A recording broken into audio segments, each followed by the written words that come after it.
नमस्कार दोस्तों, स्वागत है आपका एक बार फिर से आपके अपने YouTube चैनल कंपटीशन प्रिपरेशन पे। आई होप आप सारे बहुत अच्छे होंगे और अच्छे से पढ़ाई भी कर रहे होंगे। स्टार बैच में आज हम स्टार्ट कर रहे हैं नंबर सिस्टम यानी संख्या पद्धति, जिसमें हम आपको एकदम बेसिक से यानी आपको अगर कुछ भी नहीं आता होगा नंबर सिस्टम में तो भी पूरा नंबर सिस्टम स्टार बैच की क्लास करने के बाद आपको 100% क्वेश्चंस आपसे होने लग जाएंगे। और एक चीज़ और है कि 2 से 3 प्रश्न आपके हर एग्जाम में पूछते हैं। 25 प्रश्नों में चाहे CGL हो, चाहे CHSL हो, चाहे CPO हो, MTS हो, सब में पूछा जाता है। तो काफ़ी इंपॉर्टेंट टॉपिक भी है, ठीक है। तो चलो स्टार्ट करते हैं। PDF आपको टेलीग्राम पे मिलेगा। टेलीग्राम चैनल की लिंक डिस्क्रिप्शन में मिल जाएगी, आप जाके टेलीग्राम चैनल ज्वाइन कर लेना।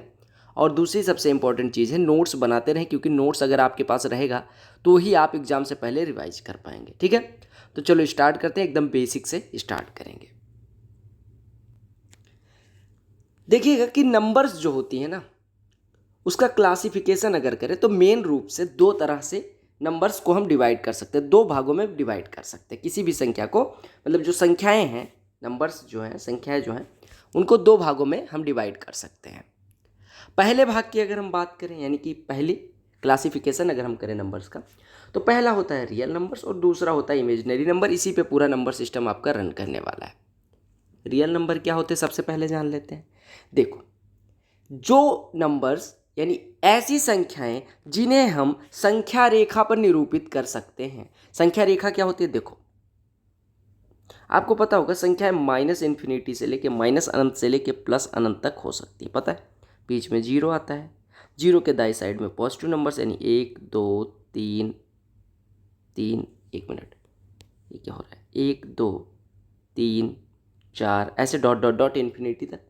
और अगर जीरो के लेफ्ट में जाए तो -1 -2 -3 -4, ऐसे dot dot dot minus infinity तक चला जाएगा। यानी आपको मैं बस इतना बताना चाह रहा हूँ कि ये जो संख्या रेखा है, इस पे जितनी संख्याएं आ सकती हैं, मतलब -इन्फिनिटी से लेके प्लस इन्फिनिटी तक, यानी जो संख्याएं हम संख्या रेखा आपको समझ में आ गया। संख्या रेखा मतलब -इन्फिनिटी से हम शुरू करेंगे, अनंत से शुरू करेंगे और प्लस अनंत तक जाएंगे। तो जितनी संख्याएं आएंगी वो सारी क्या होंगी? Real numbers. वही मैंने डेफिनेशन में लिख लिया है, हिंदी वाले लिख लेंगे कि ऐसी संख्याएं जिनको हम संख्या रेखा पे निरूपित कर सकते हैं वो क्या होती हैं? रियल नंबर्स होती हैं। अच्छा, यहाँ पे मैंने all rational and irrational number क्या लिखा?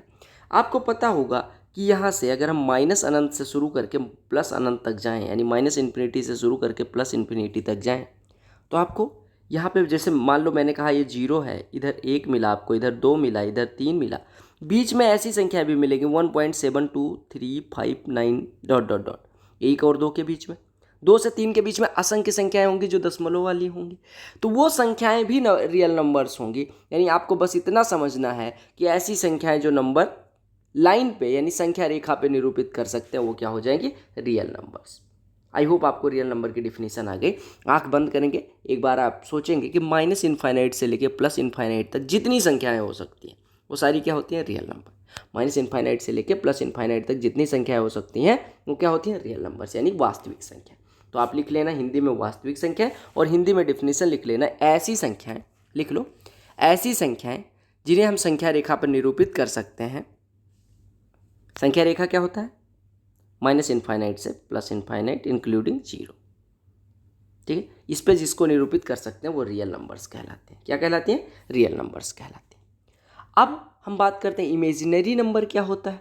इमेजिनरी यानी कि काल्पनिक संख्या है। तो इसके ऊपर लिख लो काल्पनिक संख्या। काल्पनिक संख्याएं क्या होती हैं? काल्पनिक संख्याएं, हिंदी राइटिंग देख रहे हो कितनी गंदी आ रही है। काल्पनिक संख्याएं क्या होती हैं? देखो, ऐसी संख्याएं, ठीक है, ऐसी संख्याएं जो रियल नंबर्स नहीं हैं। यानी कि अगर टोटल नंबर की बात करें, टोटल नंबर n हो, टोटल नंबर्स की बात करें वो n हो, n में से रियल नंबर घटा देंगे तो हमारी इमेजिनरी संख्या आ जाए। आपको याद रखना है कि NRI, सुना है NRI? तो वैसे आपको याद रखना है कि नंबर्स में से रियल नंबर्स को निकाल दें, यानी कि नंबर संख्याएं जो हैं उसमें से रियल नंबर्स को निकाल दें तो वो इमेजिनरी संख्याएं बचेंगी। क्या ये डिफिनीशन है? इमेजिनरी नंबर की? नहीं। इमेजिनरी नंबर तो हम ऐसे तो कह सकते हैं कि जैसे अगर मैं पूछूं कि निगेटिव संख्या क्या होती है, आप कहेंगे जो संख्या पॉजिटिव नहीं है वो निगेटिव। ऐसे डिफिनीशन तो नहीं होता, ये तो गुण हो गया। तो होती क्या है इमेजिनरी नंबर्स? तो आपको समझना है कि अगर हम किसी भी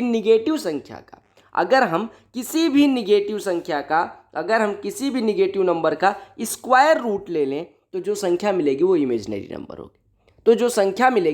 इमेजिनरी नंबर होगी। यानी आपको समझना है कि अगर मैं कहूँ कि जैसे 4 है, 4 का अगर रूट लें तो कितना आएगा, इसके 2 रूट होंगे, 1 + 2 1 - 2। लेकिन अगर मैं कहूँ ये रियल नंबर देगा, यानी 4 का वर्गमूल जो देगा वो क्या देगा, 4 का वर्गमूल क्या देगा, रियल नंबर देगा। यानी अगर हम पॉजिटिव नंबर का धनात्मक संख्या का वर्गमूल लेते हैं तो हमें कैसी संख्या मिलती है, रियल नंबर। यानी पॉजिटिव नंबर का अगर हम रूट लेते हैं तो क्या मिलता है, रियल नंबर मिलता है। और अगर हम निगेटिव संख्या का रूट लेते हैं, समझिएगा, अगर हम निगेटिव संख्या का रूट लेते हैं, निगेटिव संख्या का वर्गमूल लेते हैं तो वो हमें क्या देता है, इमेजिनरी नंबर देता है। यानी हमारी इमेजिनरी नंबर काल्पनिक संख्याएं क्या हो गई, अगर हम किसी निगेटिव संख्या, मान लो कोई निगेटिव संख्या है 2 माइनस की, यानी -2 है कोई संख्या, -2 है, उसका अगर हम रूट लेंगे तो हमें कैसी नंबर देगा, इमेजिनरी नंबर। यानी कैसी संख्या मिलेगी, काल्पनिक संख्या। यानी आपको ध्यान रखना है कि अगर हम किसी निगेटिव संख्या, किसी ऋणात्मक संख्या का वर्गमूल लेते हैं, तो हमें कैसी संख्या मिलती है, इमेजिनरी या काल्पनिक संख्या। तो लिख लो, अगर हम किसी ऋणात्मक संख्या का वर्गमूल लेते हैं तो हमें कैसी संख्या मिलेगी, इमेजिनरी नंबर। अब इमेजिनरी संख्या कैसे लिखते तो होंगे, ऐसा थोड़ी है -2, जैसे -2 का वर्गमूल, अब -2 के वर्गमूल को हम किस रूप में लिखेंगे, तो वही आता है कि देखो आयोटा एक सिंबल होता है, क्या होता है, आयोटा। इमेजिनरी नंबर्स जो होती हैं उनका एक सिंबल होता है, उसको हम आयोटा, यानी आई, छोटा वाला आई होता है, उसको हम आयोटा पढ़ते हैं। और इस आयोटा की वैल्यू, यानी आयोटा का जो स्क्वायर होता है वो होता है -1। यानी आप कह सकते हैं कि आयोटा बराबर होता है अंडर रूट का, आयोटा बराबर होता है अंडर रूट का -1। आयोटा बराबर क्या होता है, अंडर रूट का -1। आयोटा बराबर क्या होता है, अंडर रूट का -1। यानी अगर इमेजिनरी संख्याओं को लिखना है हमें तो आयोटा के फॉर्म में लिखेंगे। जैसे मान लो मैं कहूँ -6 का वर्गमूल, या मैं कहूँ -16 का वर्गमूल, -16 का वर्गमूल लूँगा तो क्या मिलेगा, 16 का वर्गमूल 4 हो गया और अंडर रूट में बचेगा -1, और -1 बराबर आपको यहाँ से मिल गया कितना, -1 को हम आयोटा लिखते हैं, यानी कि 4i। यानी आपको पता है इमेजिनरी नंबर अगर है तो पीछे आई आएगा। समझ आया? मैं एक बार थोड़ा जूम करके लिख के बताता हूँ। देखो मैंने आपको क्या बताया, मैंने कहा आयोटा से इमेजिनरी नंबर को दिखाते हैं। आयोटा होता है ये, लिख लो आयोटा, ठीक है। आपको पता है आयोटा का जो स्क्वायर होता है ये क्या होता है, -1 होता है। या हम कह सकते हैं कि यहाँ से आयोटा बराबर हो जाता है अंडर रूट में -1। ये आपको पता चल गया। अब देखो, अगर मैंने क्या कहा इमेजिनरी नंबर की डिफिनीशन में, काल्पनिक संख्याओं के डिफिनीशन में क्या कहा, इमेजिनरी नंबर्स की डिफिनीशन में मैंने क्या कहा, निगेटिव संख्या का वर्गमूल, यानी ऋणात्मक संख्या का वर्गमूल। अगर मैं बात करूँ, कोई ऋणात्मक संख्या अपने मन में सोचो, 25 निगेटिव का, यानी -25 कैसी नंबर है, रियल नंबर है, बिल्कुल। यानी कि निगेटिव रियल नंबर, यानी निगेटिव जो संख्या है, रियल नंबर जो निगेटिव है उसका वर्गमूल लो, तो 25 का वर्गमूल तो आपको पता चल गया। इसको हम -25 को क्या लिख सकते हैं, 5 का स्क्वायर गुणे -1 लिख सकते हैं। 5 के स्क्वायर का तो वर्गमूल आ जाएगा 5, यानी अंडर रूट के अंदर क्या बचेगा, -1। और आपने अभी कहा कि -1 बराबर होता है, -1 का वर्गमूल बराबर होता है आयोटा, यानी 5 के बाद यानी 5 × -1 का रूट, यानी 5 आयोटा हो गया, या 5i पढ़ते हैं। तो ये जो 5i है वो कैसी नंबर है, इमेजिनरी नंबर है। कैसी नंबर है, इमेजिनरी नंबर है। कैसी नंबर है, काल्पनिक संख्या है, लिख लो। यानी आपको पता चल गया काल्पनिक संख्याएं क्या होती हैं, निगेटिव संख्या, यानी ऋणात्मक संख्याओं का जो वर्गमूल होता है उसको हम क्या कहते हैं, इमेजिनरी नंबर। आपने कहा रियल नंबर क्या होता है, रियल नंबर जो नंबर सिस्टम पे जितनी संख्याएं लिखी जा सकती हैं -इनफाइनाइट से +इनफाइनाइट के बीच में, जीरो को इंक्लूड करते हुए, रेशनल हो चाहे इरेशनल हो, यानी कि रेशनल इरेशनल अभी आगे पढ़ेंगे। यानी आप कह सकते हैं -इनफाइनाइट से लेके +इनफाइनाइट तक आप जो भी सोच सकते हैं वो क्या होती है, रियल नंबर। और निगेटिव रियल नंबर यानी निगेटिव संख्याओं का जो वर्गमूल होता है वो इमेजिनरी नंबर हमें देता है, काल्पनिक संख्या देता है। क्लियर हो गया? तो हमने कहा रियल नंबर जो होगी वो, जैसे रियल नंबर की एग्जांपल अगर मैं कहूँ, जैसे 5 क्या रियल नंबर है, बिल्कुल है। संख्या रेखा पे होता है -5, बिल्कुल है। -1.2394 बिल्कुल है, क्योंकि 1 2 के बीच में आएगा। अगर मैं कहूँ -24 बिल्कुल है, +24 बिल्कुल है। ये सब क्या है, रियल नंबर, ठीक है। क्योंकि देखो अगर मैं कहूँ -1.298765432 1, ऐसी कोई संख्या, आपने कहा यहाँ से संख्या रेखा बनी, यहाँ पे 0 होगा, यहाँ पे +1, यहाँ पे -1, यहाँ पे -2। आपको पता है -1 पॉइंट समथिंग समथिंग समथिंग -2 से तो बड़ा है और -1 से छोटा, यानी यहाँ कहीं बीच में लाई करेगा। तो आपने कहा -2 और -1 के बीच में है, नंबर सिस्टम पे, नंबर लाइन पे निरूपित किया जा सकता है। तो ये क्या हो गया? रियल नंबर हो गया। क्या हो गया? रियल नंबर हो गया। और अगर इसी का वर्गमूल निकालें, चूंकि ये निगेटिव है, निगेटिव का जो वर्गमूल होगा वो आपको क्या दे देगा? इमेजिनरी नंबर दे देगा। इमेजिनरी नंबर दे देगा। क्लियर हो गया? अच्छा, अब आपने कहा कॉम्प्लेक्स नंबर क्या होता है, यानी अगर हिंदी में बात करें तो सम्मिश्र संख्याएं कहते हैं। सम्मिश्र संख्या क्या होती है? ये सारी चीज़ें आप डायरेक्ट क्वेश्चन नहीं पूछेगा, लेकिन ये सारी चीज़ें आप जानेंगे तो इससे काफ़ी काम ईजी हो जाएगा। सम्मिश्र संख्या क्या होती है? जैसे हमने कहा कि नंबर को हमने दो भाग में तोड़ लिया था। कौन कौन सी? एक तो रियल नंबर हो गई थी, एक हो गई थी इमेजिनरी संख्या। क्या हो गई थी? इमेजिनरी, काल्पनिक संख्या। मैंने कहा अगर रियल और इमेजिनरी को मिला दें तो क्या संख्या मिलेगी? आपने कहा एक रियल संख्या उठाई, उसको इमेजिनरी के साथ मिला दिया तो वो क्या संख्या मिल जाएगी? Complex number. यानी कि सम्मिश्र संख्याएं क्या होती हैं? सम्मिश्र संख्याएं या complex number are the numbers formed by combination of real numbers and imaginary numbers. यानी आपको रियल नंबर उठाना है और इमेजिनरी संख्या, उनको कंबाइन कर देना है तो आपको क्या मिल जाएगी? Complex number. कंबाइन किस फॉर्म में करना है? जोड़ के, घटा के, ठीक है, गुणा भाग ना करना, ठीक है। देखो मैंने एक रियल नंबर उठाई 3, एक इमेजिनरी नंबर उठाई 5 आयोटा। अगर मैं इसको जोड़ दूं तो क्या मिल जाएगा? Complex number. यानी कॉम्बिनेशन कर देना है किसका? रियल नंबर और कॉम्प्लेक्स नंबर। अभी एक बात बताओ, इसमें रियल नंबर का पार्ट कौन सा है? ये वाला तो रियल नंबर हो गया। देखो ये 3 जो है वो रियल नंबर और 5 आयोटा ये इमेजिनरी नंबर। यानी आपने कहा रियल और इमेजिनरी का जो कॉम्बिनेशन होता है वो क्या होता है? Complex number. यानी कॉम्प्लेक्स नंबर में रियल पार्ट भी होगा और इमेजिनरी पार्ट भी होगा। जैसे मैं एक एग्जांपल मैंने लिया a + ib, इसमें रियल पार्ट कौन सा हो गया? ये वाला। इमेजिनरी जिसमें i लगा है ये इमेजिनरी पार्ट हो गया, और इसको कंबाइन कर दिया तो क्या मिल गया हमारा? Complex number. यानी आपने कहा कॉम्प्लेक्स नंबर क्या होती है, यानी सम्मिश्र संख्या क्या होती है? जो रियल नंबर और कॉम्प्लेक्स नंबर का समूह होता है। रियल नंबर और कॉम्प्लेक्स नंबर को जोड़ने पे जो संख्या हमें मिलती है वो क्या होती है? कॉम्प्लेक्स नंबर या सम्मिश्र संख्या। तो लिख लो कि the numbers found by combination of real numbers and imaginary numbers is called complex number. या फिर हम कहें कि क्या कहें? रियल नंबर और कॉम्प्लेक्स नंबर के कॉम्बिनेशन से जो संख्या बनती है उसे हम क्या कहते हैं? Complex number. बोलो समझ आए यहाँ तक सबको? अच्छा, मैंने क्यों बताया कि जोड़ना या घटाना है? आप एक बात बताओ, अगर मैं कहूँ 3 कोई रियल नंबर है, इसको 4i कोई कॉम्प्लेक्स नंबर इमेजिनरी नंबर, इसका गुणा कर दूँ तो हमें क्या मिलेगा? 12i। अब 12i कैसी संख्या?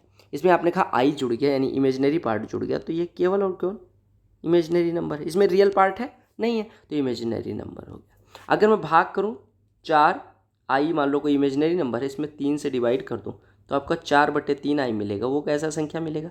वो भी इमेजिनरी होगा।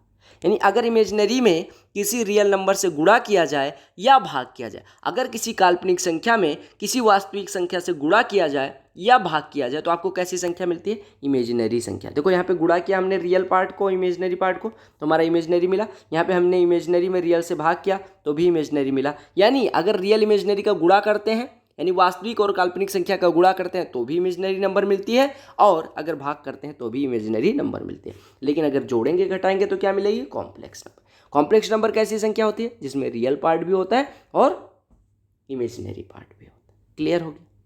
क्लियर हो गया सबको? चलो, बहुत सुंदर, बहुत सुंदर, ठीक है। अब कुछ लोग कहते हैं कि भैया मान लो कि आपने 4i/3 लिखा, मैं अगर 3/4i लिख दूँ, यानी रियल नंबर में इमेजिनरी नंबर से डिवाइड कर दूँ। मैंने कहा कोई बात नहीं, i से ऊपर नीचे गुणा कर दो, तो i से ऊपर नीचे गुणा करोगे तो कितना हो जाएगा? 3i/4i²। और आपने आयोटा का स्क्वायर -1 पढ़ा, यानी 3 आयोटा/4 गुणे -1 यानी -4। यानी आप लिख सकते हैं -3/4i, और -3/4 आयोटा ये कैसा है? Imaginary number. कैसी संख्या? काल्पनिक संख्या। तो आपने कहा कि ऐसी संख्या जिसके रियल और इमेजिनरी पार्ट दोनों हों, ये लिख लेना कि रियल नंबर और इमेजिनरी दोनों नंबर जिसमें आए उसको हम कहते हैं कॉम्प्लेक्स नंबर। बस लो, काम खत्म हो गया। लिख लो इसको शॉर्ट फॉर्म में कि कॉम्प्लेक्स नंबर जो होती है, यानी कि सम्मिश्र संख्या जो होती है, वो रियल पार्ट भी होता है, इमेजिनरी पार्ट भी होता है। क्लियर हो गया? एक एग्जाम्पल लिख दूँ, 6 + 7i लिख लो। 7 + 6i लिख लो, लिख सकते हो 7 - 6i लिख लो। ये सब क्या है? Complex number. क्या है? Complex number. क्लियर हो गया? सबको समझ आ गया? Real number, complex number, imaginary number, तीनों। बहुत सुंदर। अब पढ़ते हैं नेचुरल नंबर्स, यानी कि प्राकृतिक संख्याएं। लिख लो प्राकृतिक संख्या। ये वाला डिफिनीशन पे अभी ध्यान न देना, ये थोड़ा गलत है, ठीक है। इसको अभी हम काट के रखते हैं, क्योंकि ये जो है ये क्या, इसकी किसकी डिफिनीशन होती है? रियल नंबर की, ठीक है। अब देखो यहाँ पे हिंदी में लिख लेना प्राकृतिक संख्याएं। नेचुरल मतलब प्राकृतिक होता है, नंबर्स मतलब संख्याएं, तो ये प्राकृतिक संख्याएं होगा। क्लियर है? देखो अगर हम काउंटिंग वाले नंबर जानते हो, गिनती वाले 1 2 3 4 5 6 7, तो गिनती वाली जो संख्याएं होती हैं वो नेचुरल नंबर होती है। यानी आपने कहा यहाँ से मैं उठाता हूँ नंबर लाइन, यहाँ पे जीरो को छोड़ के, जीरो यहाँ माइनस इनफाइनाइट से शुरू होता है, प्लस इनफाइनाइट तक जाता है। यानी आपको जीरो से उठाना 1 2 काउंटिंग वाली number, 3 4 5 dot dot dot infinite. यानी 1 से उठा के इनफाइनाइट तक आपको चले जाना है। और सारे नंबर सिस्टम और नंबर लाइन पे आपने देखा था, देखो हमें क्या करना है, प्राकृतिक संख्याएं क्या होती हैं, हमें 1 से उठाना है काउंटिंग वाली नंबर, 2 3 4 5 6, ठीक है, 7 8 डॉट डॉट डॉट इनफाइनाइट तक अगर हम चले जाएं तो जो संख्याएं ये मिली हैं, ये जो सेट मिला है, ये नेचुरल नंबर्स का सेट होगा। यानी नेचुरल नंबर्स जो होती हैं वो 1 से, यानी प्राकृतिक संख्याएं क्या होती हैं, 1 से स्टार्ट करके इनफाइनाइट तक आप चले जाओ, जो संख्याएं मिलती चली जाएंगी, इंटीजर वाली पूर्णांक वाली वैल्यू लेना हमेशा, तो वो क्या होंगी, नेचुरल नंबर होंगे। यहाँ पे मैंने लिख दिया नंबर्स स्टार्टिंग फ्रॉम 1 से लेके 2 3 एंड सो ऑन, क्या कहलाती हैं, नेचुरल नंबर। अब क्या इसमें जीरो आ रहा है? नहीं, तो ये हटा दो। निगेटिव संख्याएं आ रही हैं? नहीं, हटा दो। डेसिमल नंबर्स आ रहे हैं? नहीं, हटा दो। यानी हम यहाँ से इसका एक और डिफिनीशन पढ़ सकते हैं कि the numbers that can be represented on number line except zero, negative numbers and decimal numbers, यहाँ पे लिख लेना except zero, negative and decimal numbers are called natural numbers. यानी ये वाली डिफिनीशन अब सही बनी कि अगर हम, आपने देखा था कि रियल नंबर्स क्या होती हैं, रियल नंबर्स क्या होते हैं, माइनस इनफाइनाइट से शुरू करते हैं प्लस इनफाइनाइट तक, यहाँ पे बीच में जीरो होता है, 1 2 3 डॉट डॉट डॉट ऐसे, -1 -2 -3। अब डिफिनीशन दूसरी वाली क्या बन रही है कि आप 1 से स्टार्ट करो, 1 से स्टार्ट करो इनफाइनाइट तक जाओ, 1 से स्टार्ट करो इनफाइनाइट तक जाओ, या फिर the numbers that can be represented on number line, यानी नंबर लाइन पे निर्धारित की जाने, मतलब जितनी भी संख्याओं को निरूपित किया जा सकता है। आपने कहा ये तो रियल नंबर, मैंने कहा नहीं, रियल नंबर में से जीरो निकाल दो, यानी जीरो गायब हो गया। निगेटिव संख्या यानी ये पार्ट पूरा गायब हो गया। डेसिमल नंबर्स यानी इनके बीच में जो संख्याएं आ रही हैं वो निकाल दो। तो आपकी कौन कौन सी संख्या बची? यानी अगर आप रियल नंबर वाला समूह लो, जो हमने रियल नंबर की डिफिनीशन पढ़ी थी, उसमें से क्या निकाल दो, जीरो निकाल दो, निगेटिव नंबर्स निकाल दो और डेसिमल नंबर्स निकाल दो, तो हमारी क्या संख्या बनेगी, नेचुरल नंबर। तो ये डिफिनीशन लिख लेना कि नेचुरल नंबर क्या होता है, प्राकृतिक संख्याएं क्या होती हैं। नेचुरल नंबर जो होता है वो रियल नंबर के समूह में से जीरो निकाल दो, निगेटिव निकाल दो, डेसिमल संख्या निकाल दो, तो आपकी क्या मिल जाएगी, नेचुरल नंबर। यानी आप ऐसे समझना, गिनती वाली जितनी संख्याएं होती हैं, यानी गिनती जिससे गिनते हैं 1 2 3 4 5 6 7 8 9 10 11 डॉट डॉट डॉट इनफाइनाइट तक, तो वो कैसी संख्याएं होंगी, नेचुरल नंबर। क्लियर हो गया? नेचुरल नंबर क्या होता है? नेचुरल नंबर वो संख्याएं होती हैं, यानी कि नेचुरल नंबर्स क्या होती हैं, वो संख्याएं होती हैं जो 1 से लेके स्टार्ट होती हैं, इनफाइनाइट तक जाती हैं, 1 से लेके स्टार्ट होती हैं और इनफाइनाइट तक जाती हैं। या हम कहें, अगर मैं पूछूं कि नेचुरल नंबर रियल नंबर है, आपने कहा बिल्कुल, क्योंकि नेचुरल नंबर जितनी भी होंगी वो रियल नंबर वाले में समूह में आएंगे, क्योंकि बस रियल नंबर से क्या निकालना है, जीरो निकाल दो, निगेटिव संख्या निकाल दो, डेसिमल संख्या निकाल दो, तो जो संख्याएं बचती हैं वो नेचुरल नंबर ही बचती हैं। क्लियर हो गया नेचुरल नंबर की डिफिनीशन? बहुत सुंदर। तो हमने पढ़ लिया नेचुरल नंबर क्या होती है, यहाँ पे अभी पढ़ा प्राकृतिक संख्याएं क्या होती हैं, नेचुरल नंबर की भी डिफिनीशन पढ़ा कि नेचुरल नंबर जो होती है वो सेट होता है, 1 से लेके स्टार्ट होता है, 2 3 4 dot dot dot dot dot dot dot infinite. ये जो संख्याएं होती हैं ये क्या होती हैं, नेचुरल नंबर। अब होल नंबर क्या होती हैं? होल नंबर को आप ऐसे लिख सकते हो, होल नंबर को क्या लिख सकते हो, हिंदी में पूर्ण संख्याएं। क्या होती है? पूर्ण संख्याएं होती हैं। क्या होती हैं होल नंबर्स? पूर्ण संख्याएं। पूर्ण संख्याएं क्या होती हैं? पूर्ण संख्याएं क्या होती हैं? पूर्ण संख्याएं वो संख्याएं होती हैं जो जीरो के साथ नेचुरल नंबर्स का समूह होता है, जीरो के साथ नेचुरल नंबर्स का जो समूह होता है उसको हम कहते हैं होल नंबर्स। यानी कि जो नेचुरल नंबर्स वाला समूह था एक से लेकर इनफाइनाइट तक जो गिनती गिन रहे थे, उसमें आपको क्या काम करना है, जीरो भी इंक्लूड कर लेना। यानी नेचुरल नंबर आपको पता है एक से लेकर इनफाइनाइट तक, अगर हम होल नंबर की बात करेंगे तो जीरो को इंक्लूड करते हुए, यानी जीरो लिख लो, फिर उसके बाद natural number 1 2 3 4 5 6 dot dot dot infinite. तो इतनी तो नेचुरल नंबर हो गए, इसमें हमने इंक्लूड कर लिया जीरो। ठीक है, यानी हम कह सकते हैं कि होल नंबर्स जीरो से लेकर इनफाइनाइट तक सारी नेचुरल नंबर्स होती हैं। जीरो को इंक्लूड करते हुए नेचुरल नंबर्स जो होती हैं वो होल नंबर कहलाती हैं। यानी आपको सीधे सीधे मैथमेटिकल लैंग्वेज में 0 1 2 3 4 5 6 7 8 डॉट डॉट डॉट इनफाइनाइट, ये क्या हो गई, ये क्या हो गई आपकी, ये हो गई आपकी होल नंबर। समझ आ गया, बस काम खत्म। तो आप ऐसा भी कह सकते हैं, या फिर ऐसा कहें कि रियल नंबर्स में से, रियल नंबर्स जो थी उसमें से क्या घटाना है, उसमें से आप निगेटिव संख्याओं को घटा दो, निगेटिव इसमें से निकाल दो, और इसमें से फ्रैक्शन यानी कि डेसिमल संख्याएं निकाल लो। तो जो हमारी संख्याएं बचेंगी वो क्या हो जाएंगी, रियल नंबर। यानी हमें क्या काम करना है, हमें पता है रियल नंबर क्या होता है, रियल नंबर होता है माइनस इनफाइनाइट से लेके डॉट डॉट डॉट, ये नंबर सिस्टम पे जितनी संख्याएं आती हैं यहाँ जीरो होता है, फिर इधर पॉजिटिव नंबर्स होती हैं, इधर निगेटिव, और इसमें रियल नंबर्स में क्या क्या आ जाता है, रियल नंबर्स में तो ये भी आ जाता है ना डेसिमल संख्या। तो डेसिमल नहीं लेना है, यानी यहाँ से स्टार्ट करना है, यानी ये वाला हिस्सा नहीं लेना है हमें। कौन सा, ये वाला हिस्सा हमें पूरा लेना ही नहीं है जीरो के इस पार। ठीक है, और हमें क्या नहीं लेना है, और हमें यहाँ से जीरो से इनफाइनाइट जब गए थे तो हमने कहा था कि इसमें बीच में जीरो से एक आया होगा, दो आया होगा, तीन आया होगा, चार आया होगा, जीरो और एक के बीच में 0.176 समथिंग समथिंग भी आया होगा, जो एक और दो के बीच में 1 पॉइंट समथिंग समथिंग भी आया होगा। तो पॉइंट वाला संख्या नहीं लेनी, यानी इंटीजर लेने हैं। यानी आपको जीरो से लेके इनफाइनाइट तक के जितने इंटीजर हैं वो सारे आपके क्या हो जाएंगे, होल नंबर हो जाएंगे। समझ आ गया, होल नंबर की डिफिनीशन समझ आ गया, बहुत सुंदर, समझ आ गया सबको। तो आपने क्या क्या पढ़ लिया, आपने पढ़ लिया रियल नंबर, आपने पढ़ लिया इमेजिनरी नंबर, आपने पढ़ लिया कॉम्प्लेक्स नंबर, आपने पढ़ लिया नेचुरल नंबर, और आपने पढ़ लिया होल नंबर। क्लियर हो गया। अब हमने उठाया रियल नंबर। देखो रियल नंबर्स को कई भागों में बांटा गया, मेनली दो भाग हैं। तो अगर हम वास्तविक संख्याओं की बात करें तो वास्तविक संख्याएं दो भाग में बांटी गई हैं, यानी रियल नंबर्स के दो बेटे हैं समझ लो। पहला होता है इंटीजर, जो अभी हम पढ़ने वाले हैं, उसके बाद पढ़ेंगे डेसिमल। ठीक है, इंटीजर क्या होता है, पूर्णांक, हिंदी में अगर बात करें तो ये पूर्णांक होता है। इंटीजर क्या होता है, पूर्णांक। डेसिमल क्या होता है, दशमलव। ठीक है, इंटीजर जो होता है वो होल नंबर्स का वो सेट होता है, यानी होल नंबर्स को तो आपको लेना ही है, साथ ही साथ आपको क्या काम करना है, यानी आपको क्या काम करना है, होल नंबर्स को लेना है और उसके निगेटिव पार्ट को भी लेना है। यानी आपको क्या काम करना है, पूर्ण संख्याएं व उनका ऋणात्मक, उनका निगेटिव वाला, अगर हम इन दोनों को बात करें जोड़ के तो वो हो जाता है इंटीजर। अब आपने कहा ये पूर्ण संख्या और उनका ऋणात्मक क्या होता है, आपने कहा पूर्ण संख्या क्या होती है, 0 1 2 3 4, जीरो से स्टार्ट होकर इनफाइनाइट।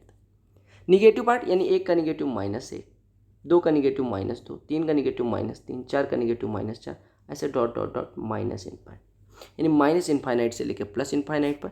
यानी आपने कहा कि जो नंबर हमने नंबर लाइन पे नंबर्स लिखी थी, यानी माइनस इनफाइनाइट से लेकर प्लस इनफाइनाइट तक जीरो को इंक्लूड करते हुए, उसमें से अगर फ्रैक्शन वैल्यू हटा दें, फ्रैक्शन वैल्यू हटा दें, यानी 1 2 3 4 dot dot dot -1 -2 -3 dot dot dot, ये जो संख्याएं हैं यानी जो आपको दिख रही हैं, 1 से 2 के बीच में क्या है उसे हमें मतलब नहीं, यानी 1 2 3 4 जिसमें केवल और केवल दशमलव नहीं लगा है, दशमलव वाली वैल्यू नहीं है, वो आपकी क्या होंगे, इंटीजर पार्ट होंगे।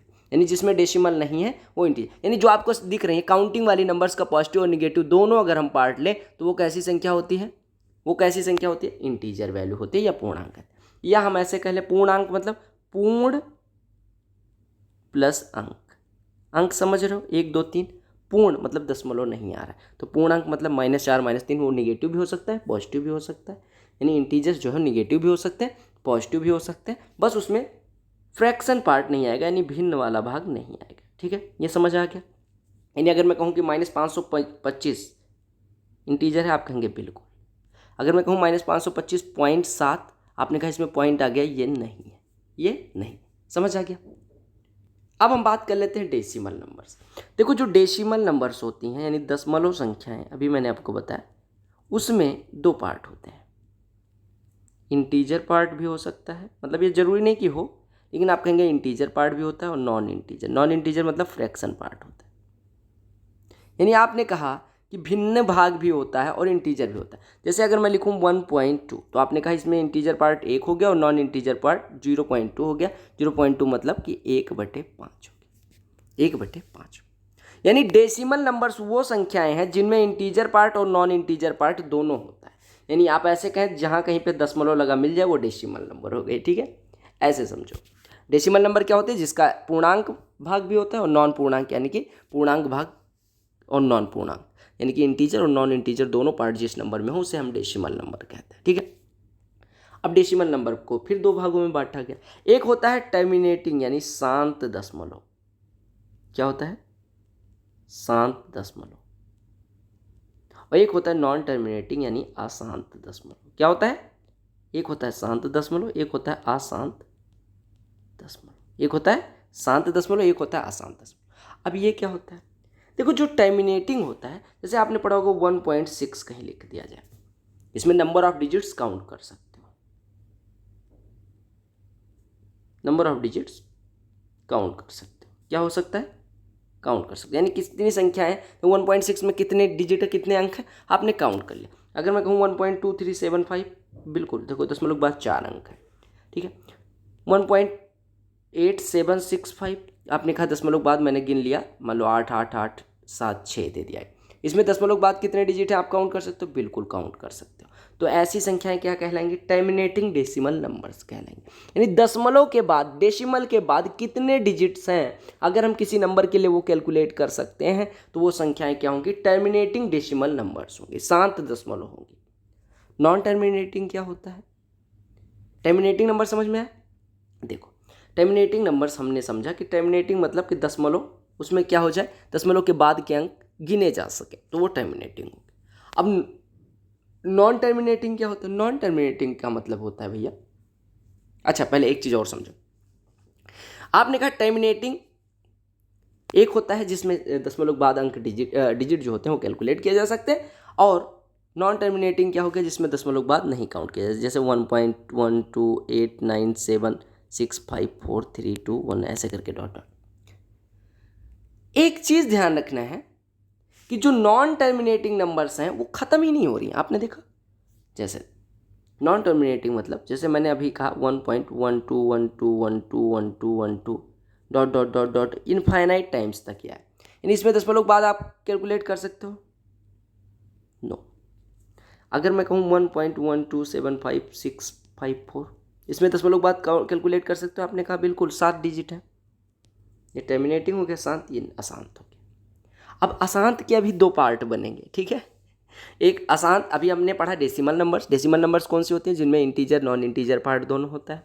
इंटीजर नंबर क्या होते हैं? होल नंबर्स और उनके निगेटिव पार्ट। अब डेसिमल नंबर्स में आपने फिर दो पार्ट में बांटा, शांत दशमलव अशांत दशमलव, यानी कि terminating decimal numbers, non terminating. Terminating होता है जिसमें डेसिमल के बाद के डिजिट काउंट किए जा सकते हैं, नॉन टर्मिनेटिंग जिसमें डेसिमल के बाद के डिजिट नहीं काउंट किए जा सकते। क्लियर हो गया इतना? अब नॉन टर्मिनेटिंग के फिर दो पार्ट हो गए, नॉन टर्मिनेटिंग के दो पार्ट हो गए। कौन कौन से?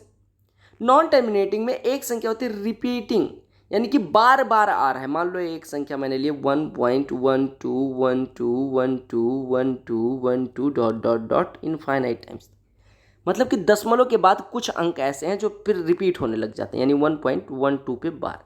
यानी जो बार वाली संख्याएं होती हैं, बार समझ रहे हो? ये जो बार होता है क्या होता है? बार हम बोलते हैं, यानी 1-2 पे बार लगा हुआ है, ये कैसी संख्या हो गई भैया? यानी रिपीट हो रहा है। 1-2 देखो, 1-2 1-2 1-2 1-2 1-2, ये बार बार रिपीट हो रहा है।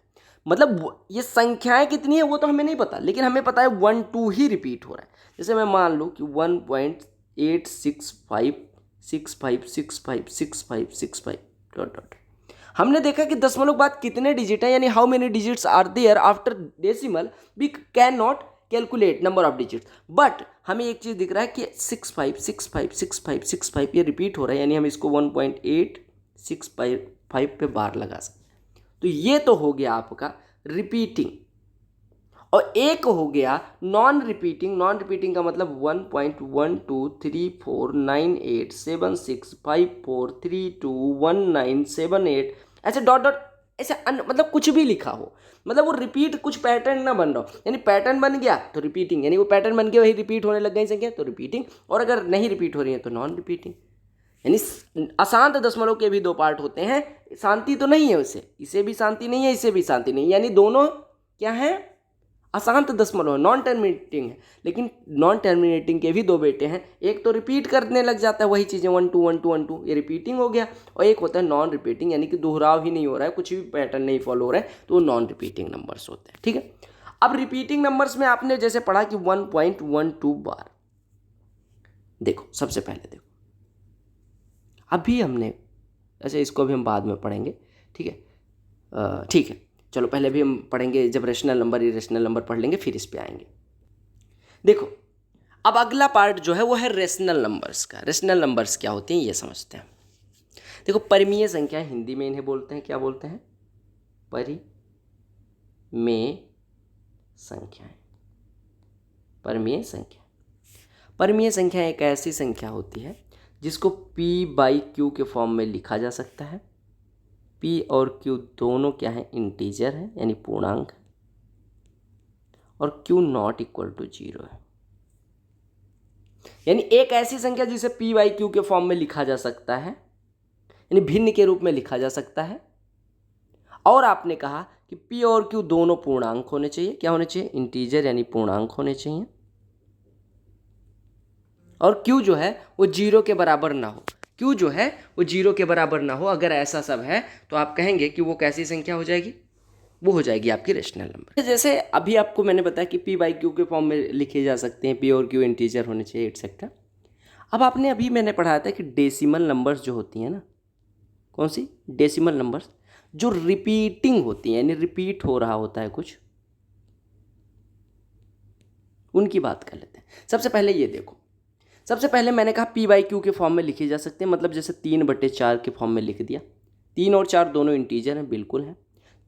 q यानी हर 0 है, नहीं है, तो ये संख्या कैसी होगी, रेशनल नंबर हो गई। अगर मैं बात करूं 5/95 की, ठीक है, 5 एकम 5, 5 1995 यानी 1/19, या 5/95 कुछ भी लिख लो। 5 और 95 दोनों इंटीजर हैं, बिल्कुल है।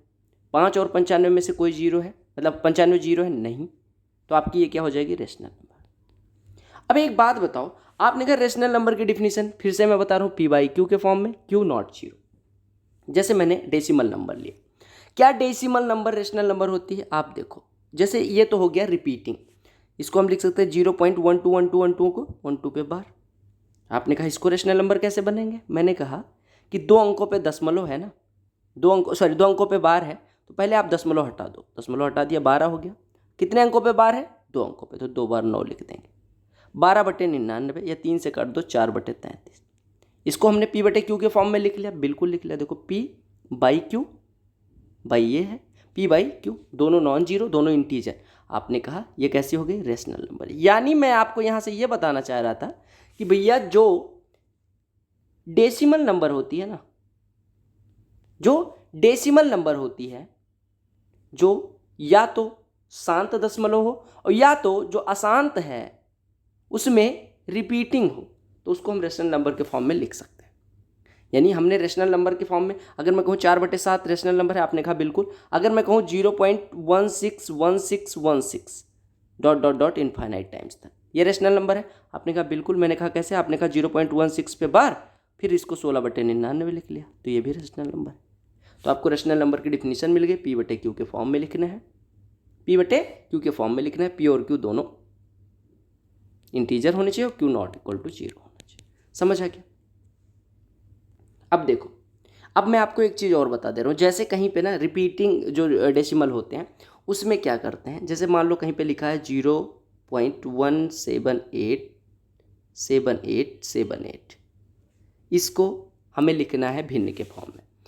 अगर मान लो कहीं पे लिखा है 0.15 पे बार, या 15 डॉट डॉट डॉट, यानी कि 0 पॉइंट जो चीज़ रिपीट हो रही है उस पर बार लगा देते हैं। इसको भिन्न में तोड़ना है, तो कैसे तोड़ते हैं। देखो भिन्न में तोड़ने का मतलब होता है, आप पहले देखोगे कि दशमलव के बाद कितने अंक ऐसे हैं जिन पे बार लगा है। कितने अंक हैं? 2, तो उतनी बार 9 लिख लो, 9 9 और दशमलव हटा दो, यानी 15/99, 5 से काट दोगे 5/33, इसका रेशनल नंबर के फॉर्म में हो जाए। अब मान लो 0.178178 मतलब 7878 हो जाए। आप क्या काम करोगे, इसको लिख सकते हो 0.178 पे बार। आपने कहा कितने अंकों पे बार है, आपने कहा 2 अंकों पे, तो 2 बार 9। दशमलव के बाद अंक कितने हैं? 3, तो 2 अंकों पे अगर बार है तो एक पे बार नहीं है ना, तो बार नहीं है तो उसको, जितने पे बार नहीं है उसको 0 लिखो। दूसरा काम क्या करना होता है, आप इसमें डेसिमल हटा के संख्या देखो 178। अब जिस पे बार नहीं है उसको इसमें से घटा दो, यानी 1 घटा दो, तो ये संख्या कितनी बचेगी? 177। यानी इसको हम भिन्न के फॉर्म में लिखेंगे तो 177/990 लिख लेंगे। समझ आ गया? ये मैं सिंप्लीफिकेशन में अच्छे से पढ़ाऊंगा, तो इसको भी रेशनल नंबर के फॉर्म में लिख सकते हैं। सिंप्लीफिकेशन जब कराऊंगा तो आपको बता दूंगा। क्लियर? इरेशनल नंबर क्या होती है? हमने अभी देखा था कि टर्मिनेटिंग डेसिमल नंबर जो होती है, टर्मिनेटिंग डेसिमल नंबर जो होती है, या फिर नॉन रिपीटिंग, सॉरी, या फिर रिपीटिंग नॉन टर्मिनेटिंग जो होती है, ये दोनों को हम रेशनल नंबर के फॉर्म में लिख सकते हैं। जैसे टर्मिनेटिंग है, मान लो 1.26 है, 1.268, तो इसको हम सीधे लिख देते हैं 1269/1000, सीधे लिख देते हैं 1269/1000। अगर टर्मिनेटिंग डेसिमल है तो भी उसको p/q यानी रेशनल नंबर के फॉर्म में लिख सकते हैं। और अगर रिपीटिंग है और नॉन टर्मिनेटिंग भी है, यानी रिपीटिंग मतलब 1.12121212 डॉट डॉट डॉट, यानी नॉन टर्मिनेटिंग है यानी खत्म नहीं हो रही है, बाद में रिपीटिंग है, देखो 12 12 12 रिपीट हो रहा है, तो आपने कहा ये लिखते हो 1.12, फिर लिख लेते हो 112/99, क्योंकि ये देखो 12 को लिख सकते हैं 12/99, तो 112/99 इसको भी हम रेशनल नंबर के फॉर्म में लिखा जा सकता है। लेकिन यानी कि जब टर्मिनेटिंग था या फिर नॉन टर्मिनेटिंग लेकिन रिपीटिंग था तो वो रेशनल नंबर हो गया था। लेकिन अगर नॉन टर्मिनेटिंग हो और नॉन रिपीटिंग हो, यानी कोई पैटर्न ही ना फॉलो हो रहा हो, नॉन टर्मिनेटिंग मतलब कि जो अशांत हो, नॉन टर्मिनेटिंग मतलब क्या होता है, जो अशांत हो, चले जा रहा हो, और नॉन रिपीटिंग यानी कि रिपीट ना हो रहा हो, ऐसी संख्या अगर हो तो उसको हम कहते हैं इरेशनल नंबर या अपरिमेय संख्या। यानी अपरिमेय संख्या क्या होती है? जिसको हम p/q के फॉर्म में नहीं लिख सकते, p/q के फॉर्म में नहीं लिख सकते। कहने का मतलब कि अगर कोई संख्या नॉन टर्मिनेटिंग है यानी अशांत है, प्लस रिपीट नहीं हो रहा है डिजिट, एक ही डिजिट बार बार रिपीट नहीं हो रहा है, तो वो संख्या यानी नॉन रिपीटिंग अगर है और अशांत है तो वो हम क्या हो जाती है? इरेशनल नंबर, यानी p/q के फॉर्म में नहीं लिखा जा सकता। यानी अगर सिंपल लैंग्वेज में पढ़ें तो अगर कोई रेशनल नंबर है, मान लो 1.287165432198756 डॉट डॉट डॉट इनफाइनाइट, अगर ये इनफाइनाइट तक नहीं है यानी कि टर्मिनेटिंग हो गया तो सीधे सीधे रेशनल नंबर हो गया। अगर टर्मिनेटिंग नहीं है, एक टाइम बाद खत्म नहीं होती, यानी नॉन टर्मिनेटिंग हो गई और नॉन रिपीटिंग, यानी देखो अगर टर्मिनेटिंग है यानी शांत हो गई, शांत है तो वो तो सीधे रेशनल नंबर बन जाएगी, ठीक है। अगर नॉन टर्मिनेटिंग है और उसके साथ रिपीटिंग आ गई तो भी रेशनल नंबर बन जाएगी। लेकिन अगर नॉन टर्मिनेटिंग है और नॉन रिपीटिंग है, नॉन टर्मिनेटिंग और नॉन रिपीटिंग, तो फिर वो इरेशनल नंबर, यानी इसको p/q के फॉर्म में नहीं लिख सकते। जैसे एग्जाम्पल के रूप में देखो,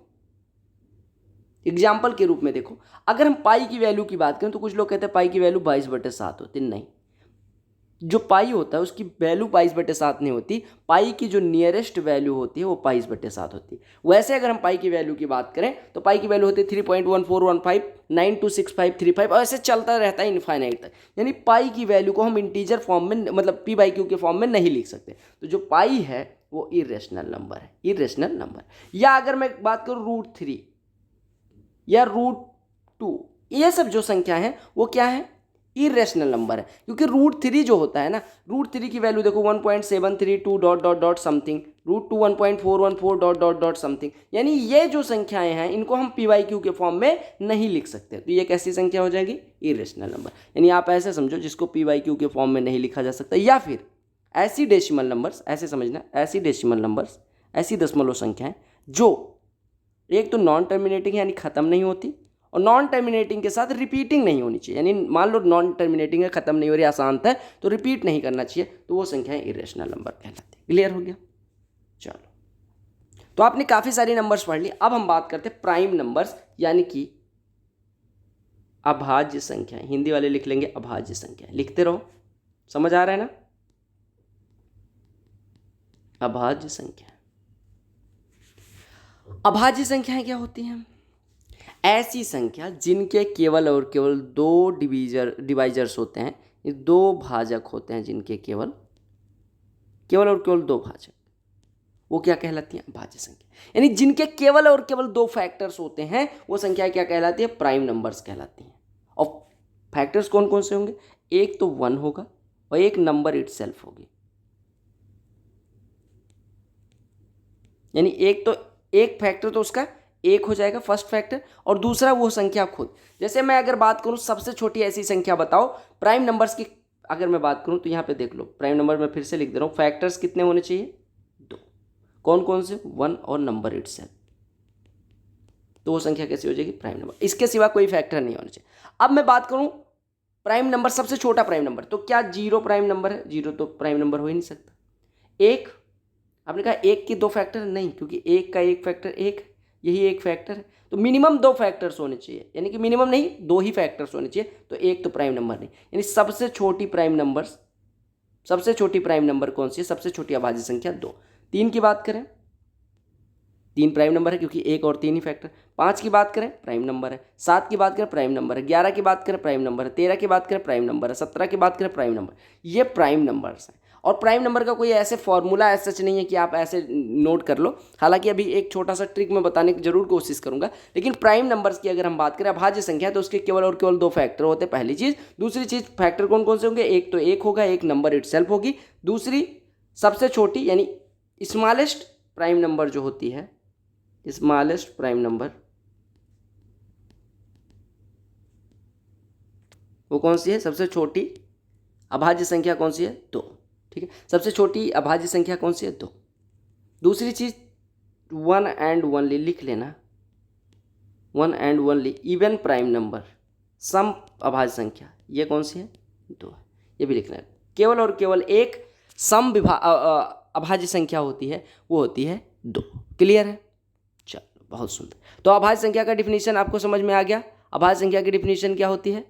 अभाज्य संख्या वो एक ऐसी संख्या होती है, प्राइम नंबर एक ऐसी नंबर होती है जिसके केवल और केवल 2 फैक्टर होते हैं, एक तो 1 और एक वो नंबर इटसेल्फ। कुछ चीज़ें और प्राइम नंबर के बारे में जान लो। 1 से लेके 50 तक के बीच में प्राइम नंबर्स होती हैं 15।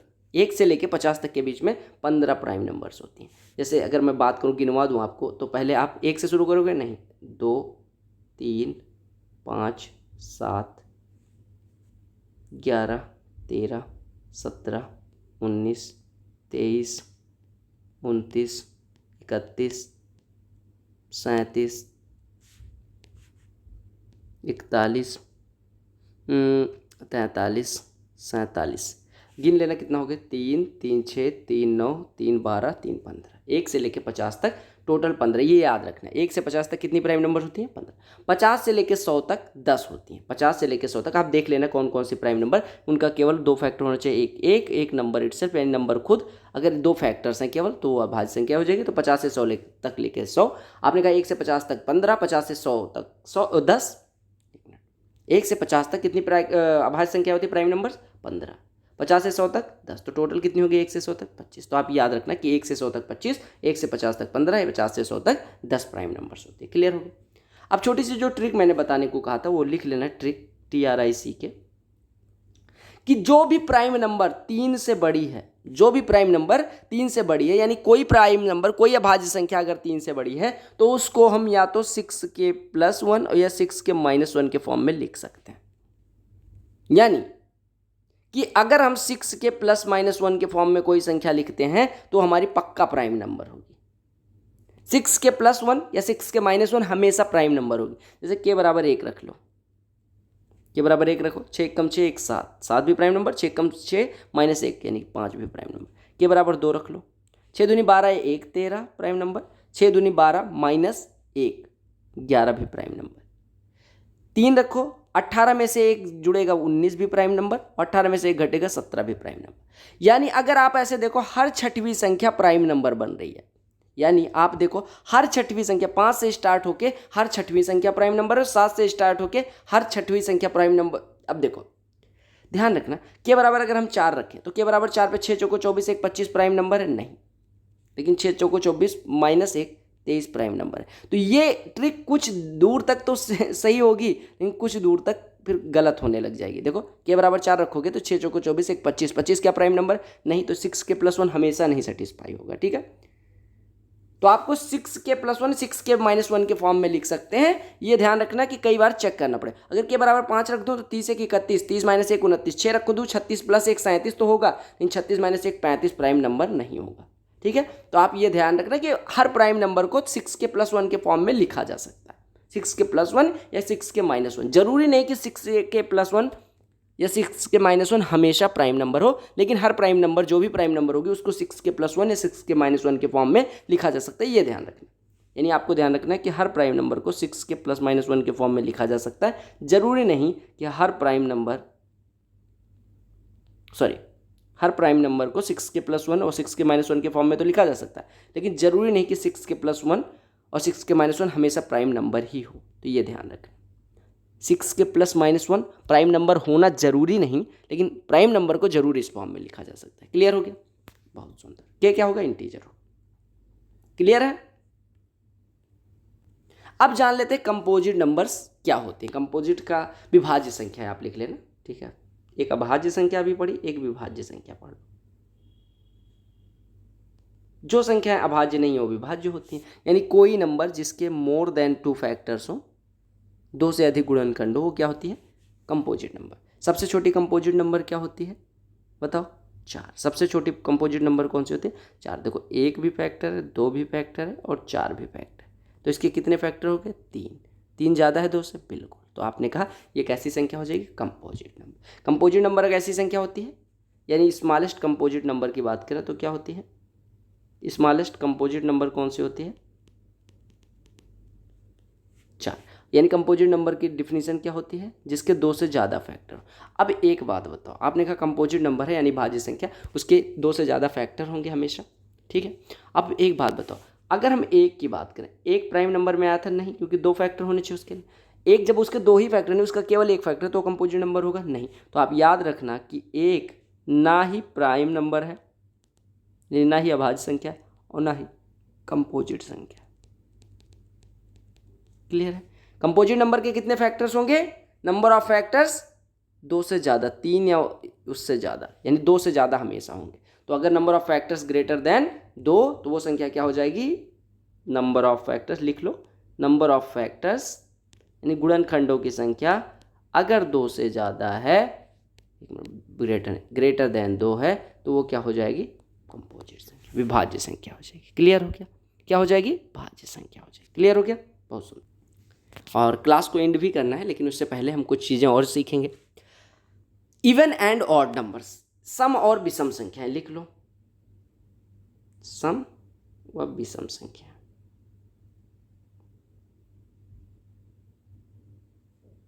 देखो इवन नंबर जो होती है ना, सम संख्या, वो 2 से डिविजिबल होती है, यानी 2n के फॉर्म में लिखा जा सकता है, जहाँ पे n इंटीजर होता है। और विषम संख्या को हमेशा 2n + 1 के फॉर्म में लिखा जा सकता है, जहाँ पे n इंटीजर होता है।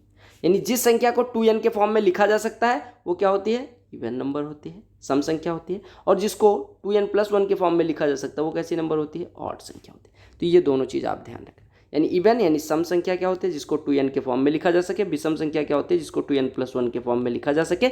यानी कि सम संख्या वो होती है जो 2 से कटती है, विषम संख्या वो होती है जो 2 से नहीं कटती। क्लियर शब्दों में जाओ, समझ आ गया? बस, बहुत सुंदर। अब देखो अगला रूल जो कहता है वो ये कहता है कि अगर हम इवन को जोड़ें, हमने कहा इवन कौन सी होती है? 2n वाली। ऑड कौन सी होती है? 2n + 1 वाली। अब कई बार क्या आएगा कि 2 इवन संख्याओं को जोड़ा गया तो कैसी संख्या मिलेगी? आप कहेंगे 2n एक संख्या थी, दूसरी मान लो 2n + 2 के फॉर्म की थी। ठीक है, क्योंकि देखो 2 टाइम्स ऑफ n + 1 भी हो सकता है। ठीक है, दोनों को जोड़ोगे तो क्या मिलेगा? 4n + 2, 2 कॉमन ले लेंगे तो 2 टाइम्स ऑफ 2n + 1, ये 2 से कटेगी। बिल्कुल। तो इवन को जोड़ोगे तो कौन सी संख्या मिलेगी? इवन। यानी सम को जोड़ोगे तो कौन सी संख्या मिलेगी? इवन। अगर इवन और ऑड, इवन ले लो 4 या इवन ले लो 2, ऑड ले लो 3, दोनों को जोड़ो 5, कैसी संख्या है? ऑड। तो ये इवन प्लस ऑड क्या होता है? ऑड होता है। ठीक है, सबसे छोटी इवन संख्या कौन सी है? तो सबसे छोटी ऑड संख्या कौन सी है? सबसे छोटी ऑड संख्या 1 भी हो सकती है, लेकिन 3 मानते हैं। ठीक है, सबसे छोटी ऑड संख्या। ठीक है, तो आपको ये पहले समझना है कि इवन संख्या क्या होती है, ऑड संख्या क्या होती है। इवन प्लस इवन क्या होता है बताओ? वैसे स्मॉलेस्ट अगर इवन नंबर ऑड नंबर की बात की जाएगी तो एक ही लेना, 3 नहीं। ठीक है, स्मॉलेस्ट इवन नंबर 2, स्मॉलेस्ट ये लिख लेना, smallest even number, smallest odd number. तो अगर इवन प्लस ऑड करें तो 2 1 3, 3 कैसी संख्या? ऑड। अगर ऑड ऑड जोड़ें, ऑड ले लो 3 और 5, 3 5 जोड़ो 8, कैसी नंबर मिल रही है? इवन। तो यहाँ पे इवन लिख दें, इवन गुड़े इवन। देखो 2n से अगर 2n प्लस 1 में गुणा किया जा रहा है तो आपको पता है ये 2 से कटेगी, क्योंकि 2 इसका फैक्टर हो गया। तो इवन इंटू इवन। अच्छा, पहले इवन इंटू ऑड मैंने कर लिया, ये इवन है ये ऑड है। इवन इंटू ऑड क्या है? इवन। इवन इंटू इवन आपको पता है 2n में 2n प्लस 2 से गुणा करेंगे तो भी इवन आएगा। और ऑड इंटू ऑड यानी 3 और गुड़े 5, 3 5 15, कैसी संख्या? ऑड। इवन गुड़े ऑड अगर मैं फिर से दिखाना चाहूँ, इवन गुड़े ऑड, इवन 4 ले लो, ऑड 5, तो 4 5 20, कैसी है? इवन। अगर मैं कह दूँ इवन गुड़े इवन, 4 गुड़े 4 16, कैसी है? इवन। समझ आ गया? 4 गुड़े 8 ले लो, 4 8 32। ठीक है, तो आप ये याद रखना कि इवन को जोड़ेंगे तो इवन, ऑड ऑड को even even, even odd odd, odd odd even, even गुड़े इवन इवन, इवन गुड़े ऑड इवन, ऑड गुड़े ऑड ऑड, ये ध्यान रखना। ठीक है, इवन का ऑड में अगर जोड़ेंगे तो भी ऑड मिलेगा, और ऑड ऑड का गुणा करेंगे तो भी ऑड मिलेगा, विषम मिलेगा। क्लियर हो गया? अगला हेडिंग डाल लेना सह अभाज्य संख्या, रिलेटिव प्राइम नंबर्स। क्या डालना है? सह अभाज्य संख्या। सहभाज्य संख्या क्या होती है? कहा गया 2 संख्याएं ले लो जिनका कोई कॉमन फैक्टर ना हो, इनका कोई उभय गुणनखंड ना हो, ऐसी लिख लो हिंदी में, ऐसी 2 संख्या जिनका कोई कॉमन फैक्टर नहीं है, वो क्या हो जाएंगी? रिलेटिव प्राइम या को प्राइम नंबर्स होंगे। ठीक है, यानी देखो अगर मैं एक संख्या लेता हूँ 4, एक संख्या ले रहा हूँ 5, 4 के फैक्टर्स कौन कौन से हैं? 1 2 और 4। 5 के फैक्टर्स 1 और 5। 1 को छोड़ के इनका कोई कॉमन फैक्टर है? नहीं। तो ये कैसी नंबर्स हो जाएंगे? सहभाज्य संख्या या को प्राइम नंबर्स हो जाएंगे। यानी 2 ऐसी संख्या, ये आगे बड़ा यूज होगा जब मैं एलसीएम एचसीएफ कराऊंगा या नंबर सिस्टम के क्वेश्चंस आएंगे तो बड़े इंपॉर्टेंट क्वेश्चंस बनेंगे इससे। को प्राइम संख्या क्या होती है? जिनका कोई एक को छोड़ के कोई कॉमन फैक्टर नहीं होता, वो संख्याएं क्या होती हैं?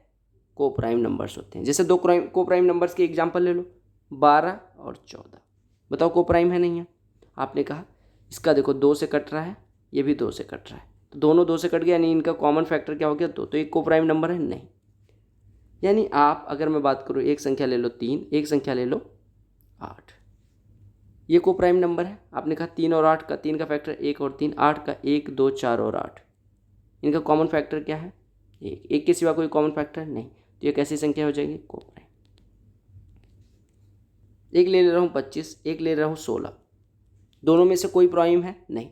25 के फैक्टर 1 5 और 25, 16 के 1 2 4 8 और 16, इनका कोई कॉमन फैक्टर है 1 को छोड़ के? नहीं। तो ये कैसी संख्या है? को प्राइम, सहभाज्य संख्या। क्लियर हो गया? बहुत सुंदर। देखना परफेक्ट नंबर क्या होता है। परफेक्ट नंबर जो होता है वो संख्या होती है। परफेक्ट की हिंदी क्या होती है? परफेक्ट मतलब एकदम उपयुक्त नहीं, कुछ भी होता है, देख लेना परफेक्ट नंबर क्या है। परफेक्ट नंबर वो संख्या होती है जिनका सभी मतलब जिनके फैक्टर्स का सम, कौन कौन से फैक्टर? वो संख्या को निकाल के, यानी ध्यान देना है, all the numbers are called perfect number if the sum of all the factors, क्या सम किसका? All the factors of that number excluding number itself, यानी नंबर को हटा के इक्वलाइजेस टू द नंबर। तो आपको क्या कहेंगे उस नंबर को? Perfect number. क्या मतलब हुआ इसका? कोई संख्या है उसके सभी फैक्टर ले लें, फैक्टर्स का योग ले लें। फैक्टर्स कौन कौन से? उस संख्या को छोड़ के, यानी नंबर इटसेल्फ को छोड़ के अगर हम संख्याएं उसके फैक्टर ले लेते हैं सारे, और फैक्टर्स लेने के बाद उनका योग करते हैं, और वो योग उस नंबर के बराबर आ जाता है। किसके बराबर आ जाता है? नंबर के बराबर, तो वो नंबर कैसी होगी? Perfect number. कहने का मतलब फिर से देखो मैं बात करूं 6 की। 6 के कुल कितने फैक्टर हैं? 1, 2, 3 और 6। मैंने क्या कहा? फैक्टर्स का सम उस संख्या को छोड़ के, 6 को छोड़ दो, यानी अब बचे कौन से? 1, 2 और 3, और इनका ले लो योग। 1, 2, 3, 3, 6 किसके बराबर हो गया? नंबर के। तो ये संख्या कैसी हो गई? Perfect number. परफेक्ट नंबर क्या होती है? परफेक्ट नंबर वो संख्या होती है, यानी कि परफेक्ट संख्या वो संख्या होती है जिसके सभी गुणनखंडों का योग, कौन कौन से गुणनखंड? संख्या को छोड़ के किसके बराबर हो? संख्या के बराबर हो, तो वो क्या होगी? Perfect number. क्लियर हो गया? तो सबसे छोटी परफेक्ट नंबर 6। अगली परफेक्ट नंबर कौन सी हो सकती है? आप जरूर बताएं। परफेक्ट नंबर बताओ, जो परफेक्ट नंबर, कोई एक परफेक्ट नंबर बताओ 6 को छोड़ के। ये आपको कमेंट सेक्शन में बताना है। कोई परफेक्ट नंबर बताओ 6 को छोड़ के कमेंट में, ठीक है? देखो अगला टॉपिक जो हम पढ़ने वाले हैं वो है फेस वैल्यू और प्लेस वैल्यू, स्थानीय मान और संख्यात्मक मान। देखो अगर आपका फेस ऐसा है ना, तो आप कहीं भी जाएंगे आपका फेस ऐसा ही रहेगा, आप अंतरिक्ष पे चले जाएं, यानी कि फेस वैल्यू हमेशा सेम रहती है। यानी अगर मैं कहूँ 4, 5, 3, 2, 1, 6, 9 कोई संख्या है, इसमें अगर मैं 9 की फेस वैल्यू की बात करूँ तो कितनी हो जाएगी? 9। अगर मैं 6 की फेस वैल्यू की बात करूँ तो 6, 1 की फेस वैल्यू की बात करूँ 1, 2 की फेस वैल्यू की बात करूँ 2, 3 की फेस वैल्यू की बात करूँ 3, 5 की फेस वैल्यू की बात करूँ 5 और 4 की फेस वैल्यू की बात करूँ तो 4 हो गई। लेकिन अगर प्लेस वैल्यू की बात करूँ, मान लो कोई संख्या मैंने ली 4, 5, 6, 9, 3, 2, 8, इसमें मैं प्लेस वैल्यू की बात करूँ तो आपको पता है ये वंस डिजिट पे है, तो 8 गुणे 1 इसकी प्लेस वैल्यू हो जाएगी 8। 2 की बात करूँ तो 2 गुणे 1 किस अंक पे है? दहाई के, यानी 2 × 10, इसकी वैल्यू हो जाएगी 20। ये सब फेस वैल्यू हो रही है। अगर मैं 3 की बात करूँ तो 3 के स्थान पे सैकड़े यानी टेंस की जगह पे, तो 100 की जगह पे तो 3 × 100 यानी 300। अगर मैं 9 की बात करूँ तो 9 कौन से स्थान पे? 1000वें स्थान पे, यानी 9 गुणे 1000, 9000 इसकी फेस वैल्यू हो जाएगी। अगर 6 की बात करूँ तो 6 कौन से स्थान पे? 10,000वें स्थान पे, यानी 6 गुणे 10,000 हो जाएगा, यानी 60,000 इसकी फेस वैल्यू हो जाएगी। अगर 5 की बात करूँ तो 5 कौन से स्थान पे? लाखवें स्थान पे, यानी 5 गुणे 1 लाख लिख देंगे तो ये कितना हो जाएगा? 5 लाख इसकी फेस वैल्यू, ठीक है? या 4 लिख देंगे। अब आपसे मैं पूछूं इनडायरेक्टली कि 4 की फेस वैल्यू अगर बताएं तो आप 4 के बाद जितने अंक है सबकी जगह पे 0 लिख दो और 4 लिख दो। 4 के बाद 3, 3 6 अंक है तो 6 0 लगा दो। ये हो गई इसकी फेस वैल्यू। 9 की फेस वैल्यू, 9 के बाद जितने अंक है उतने 0, 9 के बाद 3 अंक 3 0, तो फेस वैल्यू। तो फेस वैल्यू प्लेस वैल्यू कितनी? अब आप बताओ 8, 7, 6, 5, 9, 3, 2, इसकी फेस वैल्यू बतानी है कमेंट सेक्शन में और प्लेस वैल्यू बतानी है। चलो बताओ, ये आपको बताना है। नंबर्स की कुछ और गुण पढ़ लो कि एक जो है वो ना प्राइम है ना कंपोजिट है, ये मैंने आपको बताया, क्योंकि प्राइम के लिए कितने फैक्टर की ज़रूरत होती है? 2। कंपोजिट के लिए मोर देन 2, यानी 3 एंड एबव। एक के कितने फैक्टर हैं? 1। तो आप कहेंगे एक ना तो प्राइम का होल्ड कर रही है केस, ना कंपोजिट का। नहीं, या ना ही अभाज्य संख्या ना भाज्य संख्या। एक ही प्राइम नंबर है जो इवन है, यानी एक ही सम अभाज्य संख्या है जो कौन सी है? 2 है। ये भी मैंने बता रखा है। आपको मैं एक चीज़ और बताऊं कि square of every natural number can be written in form of 3n, 3n+1, 4n, 4n+1। कोई भी संख्या ले लो, उसका स्क्वायर करोगे तो चाहे 3n के फॉर्म में लिखोगे, चाहे 3n+1 के फॉर्म में लिखोगे, चाहे 4n के फॉर्म में लिखोगे, चाहे 4n+1 के फॉर्म में लिखोगे। देख लो, मैं कहूँ 12 तो 3 का स्क्वायर 9, 9 को हम क्या लिख सकते हैं? 3n, 3 × 3। अगर मैं बात करूँ 16, 16 को हम क्या लिख सकते हैं? 4n के फॉर्म में, 4 × 4 के फॉर्म में। 25, 3 × 8 धन 1 लिख सकते हैं, यानी 3n+1, जहाँ पे n क्या है? Natural number. तो कोई भी संख्या हो अगर वो स्क्वायर है, यानी नेचुरल नंबर का स्क्वायर कोई भी संख्या आएगी तो इसको हम चाहे 3n लिखेंगे, चाहे 3n+1, या 4n लिखेंगे, या 4n+1। क्लियर? अगला देखो, कहा गया 10th digit of A pre perfect square is even unless the square is ending in 6 in which case the tens digit is odd. देखो समझिएगा, यहाँ पे मैं समझाने की कोशिश करता हूँ। कहा गया कोई भी संख्या जो है परफेक्ट स्क्वायर है। परफेक्ट स्क्वायर मतलब किसी इंटीजर का स्क्वायर, किसी नेचुरल नंबर का मान लो स्क्वायर है। मान लो 4 का स्क्वायर की बात करें तो 4 का स्क्वायर कितना है? 16। आपसे कहा गया tens digit of every perfect square is even. ठीक है, 5 का स्क्वायर ले लो, 7 का स्क्वायर ले लो। 3 एग्जाम्पल लेते हैं। ये 49 है, ये 25 है, ये 4 का स्क्वायर 16। आपसे कहा गया टेंस डिजिट यानी दहाई का अंक परफेक्ट स्क्वायर कोई संख्या होगी तो उसमें क्या होगा? इवन होगा। यानी कि जो दहाई का अंक है, तीनों के दहाई के अंक को देखो, वो इवन होना चाहिए। आपने कहा 5 के स्क्वायर में 25, दहाई का अंक 2, इवन है। 7 के स्क्वायर में 49, दहाई का अंक 4, इवन है। लेकिन 4 के स्क्वायर में 16, तो उसके लिए क्या है? यहाँ पे इवन है? नहीं। तो कहा गया प्रोवाइडेड कि जो अंक है, जो परफेक्ट स्क्वायर नंबर है, यानी जो स्क्वायर करने पे संख्या आ रही है, वो 6 पे ना खत्म हो रही हो। यानी अगर वो 6 पे खत्म हुई तो फिर यूनिट डिजिट ऑड हो जाए और टेंस डिजिट ऑड हो जाएगा। यानी आपको ध्यान रखना है कि कोई भी संख्या परफेक्ट स्क्वायर तभी होगी जब उसका दहाई का अंक इवन हो, या फिर अगर इकाई का अंक 6 हो तो दहाई का अंक ऑड हो। यानी किसी भी परफेक्ट स्क्वायर नंबर में दहाई का अंक हमेशा इवन होगा, एक केस को छोड़ के। वो केस कौन सा है? जब इकाई का अंक 6 हो। अगर इकाई का अंक 6 हो गया, जैसे आपने देखा 16 में, अगर मैं बात करूं 256, तो 256 में देखो दहाई का अंक 5, अगर यूनिट डिजिट 6 है, 256 16 का स्क्वायर यानी परफेक्ट स्क्वायर है, इसमें यूनिट डिजिट 6, तो जो आपका दहाई का अंक है वो फिर ऑड होगा। अदरवाइज आप कोई भी संख्या ले लो, 12 का स्क्वायर 144, आपने कहा यूनिट डिजिट 4, 6 नहीं है, तो ये देखो इवन आ गया। ठीक है, तो आपसे वही कहा गया कि दहाई का अंक हमेशा इवन होगा, बस ये है कि इकाई का अंक 6 हो जाता है तो बदल जाता है। इकाई का अंक अगर 6 हो गया तो आप दहाई का अंक हमेशा ऑड होगा। और ये अगले उसमें पढ़ने वाले हैं कि अगर हम n कॉन्जिक्यूटिव यानी n क्रमागत सम संख्याओं का गुणनफल लिखें। n क्रमागत सम संख्याओं का गुणनफल मतलब n क्रमागत प्राकृतिक संख्याओं का। अगर मैं 2 प्राकृतिक संख्या को 1 कहूँ तो 1, 2 कहूँ तो 1 गुणे 2, 3 कहूँ तो 1 गुणे 2 गुणे 3, 4 कहूँ तो 1 गुणे 2 गुणे 3 गुणे 4, 5 कहूँ 1 गुणे 2 गुणे 3 गुणे 4 गुणे 5, 6 कहूँ तो 1 गुणे 2 गुणे 3 गुणे 4 गुणे 5 गुणे 6। तो ऐसे n कहूँ तो हम कहेंगे n प्राकृतिक संख्याओं का गुणनफल, तो 1 गुणे 2 गुणे 3 गुणे 4 गुणे 5 गुणे 6 गुणे डॉट डॉट डॉट n तक। और इसको ही हम फैक्टोरियल n लिखते हैं। यानी कि फैक्टोरियल n जो होता है वो प्रथम n प्राकृतिक संख्याओं का गुणनफल। तो चाहे फैक्टोरियल n ऐसे लिखें, चाहे फैक्टोरियल n ऐसे लिखें।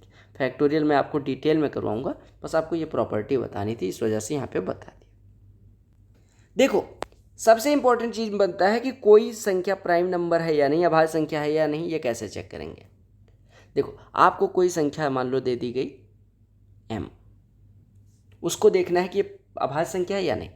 तो m का वर्गमूल लेंगे, m का वर्गमूल लिया, आपका मान लो वर्गमूल x आ गया। ठीक है, अब जो वर्गमूल आया उससे जस्ट बड़ी इंटीजर लेंगे। मान लो यहाँ पे 145 होता तो 145 का वर्गमूल आता 12 पॉइंट समथिंग, उससे बड़ा लेते 13। अब 13 से छोटी जितनी भी प्राइम नंबर्स हैं जो वर्गमूल लिया, जैसे वर्गमूल आया x से जस्ट बड़ा वाला इंटीजर लिया, हमने कहा इंटीजर हो गया 13। देखो 145 का वर्गमूल तो 12 पॉइंट समथिंग, 12 पॉइंट समथिंग से बड़ा लिया तो 13, यानी x की वैल्यू हो गई 13। अब ये जो 13 आया उससे संख्या मतलब उससे छोटी जो प्राइम नंबर्स हैं वो ले लो। प्राइम नंबर्स कौन सी हो गई? 2 हो गई, 3 हो गई, 5 हो गई, 7 हो गई, 9 हो गई और 11 हो गई।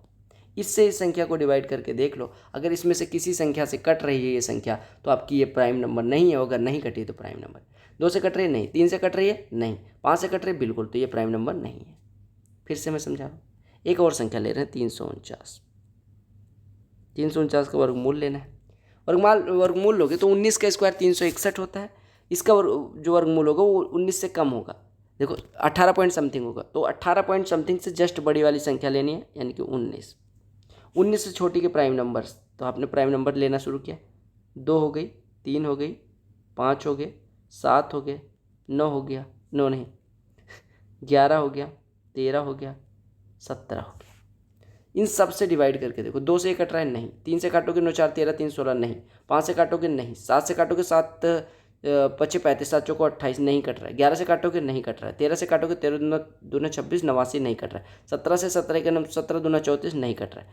यानी जितनी भी प्राइम नंबर्स हैं उससे ये संख्या नहीं कट रही है, तो इसका मतलब ये प्राइम नंबर हो गया। आपको क्या काम करना है मैं फिर से बता दे रहा हूँ। आपको उस संख्या का रूट लेना है। रूट मान लो कुछ 1 पॉइंट समथिंग, मतलब रूट कोई संख्या r पॉइंट समथिंग समथिंग है। इससे जस्ट बड़ा वाला इंटीजर लिया, फिर जो इंटीजर है उससे छोटी वाली सारी प्राइम नंबर्स लिखने हैं और उस प्राइम नंबर से उस संख्या को डिवाइड करना है। अगर वो संख्या कट जा रही है तो संख्या प्राइम नंबर नहीं होगी, अदरवाइज प्राइम नंबर होगी। क्लियर? तो ये थी अपनी नंबर सिस्टम की फर्स्ट क्लास, और आई होप आपको क्लास पसंद आई होगी, सब कुछ समझ में भी आया होगा। अगर समझ में आया है तो वीडियो को लाइक करना, अपने दोस्तों के साथ शेयर करना, स्टार बैच प्लेलिस्ट चेक करते रहें, उसमें बहुत सारी क्लासेज आपको मिलने वाली हैं। तब तक के लिए अपने चैनल को सब्सक्राइब, शेयर और जो भी फलाना ढिमका होता है सब करके बैठे रहें। और ये जो प्लेलिस्ट दिख रही हैं आपको इधर इधर देख लें। Bye bye, take care, all the very best for all going exams. मिलते हैं अगली क्लास में, तब तक के लिए जय हिंद।